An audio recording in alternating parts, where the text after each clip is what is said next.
Okay, good morning everybody. Here's a few tips if you can't get down to the golf course. Hopefully some stuff that you can do at home in the back garden. You don't need a massive amount of space, and in theory you shouldn't be digging a trench with this length of shot. It should just be a scuff on the grass, so you shouldn't be making a mess of your lawn.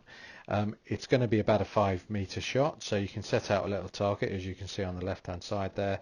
Move it 5 paces, and this will give you the basis of a decent chipping game.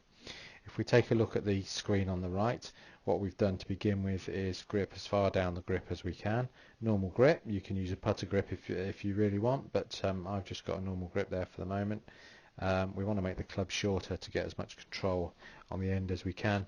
Now, because we've made it shorter, we can stand really close to the golf ball. As close as is comfortable, the closer the better, really. Also, the grip end of the club, if I can draw a line here, which will go more or less up into your left hip type position there, so just a slight bit of shaft angle, and the ball position again, as you can see, in the middle of the stance. There's nothing, there's nothing forced in that at all.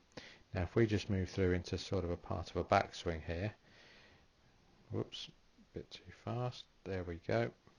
You can see there's hardly any break in the wrists at all at that point. For such a short shot, the only joint that's broken down is going to be your right elbow. Everything else is just in one piece. That minimises movement.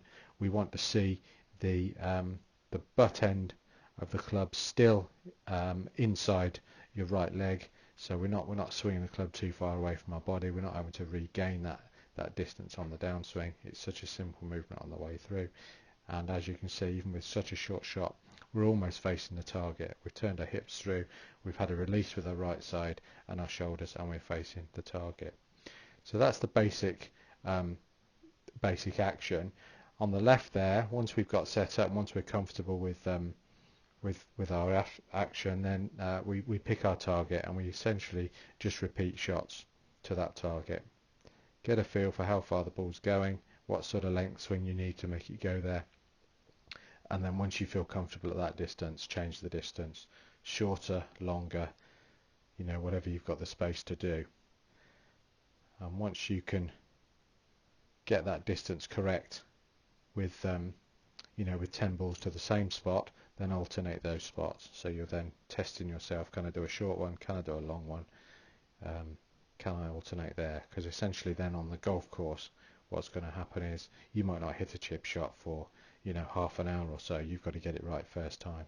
So having some sort of mental feedback on what length of swing you need and how hard you need to hit it for various distances is going to be good and beneficial. Hopefully that's a bit of help for you. Drop me a line if you need any more tips, and we might post a few anyway. So enjoy yourselves, look after yourselves, speak to you soon.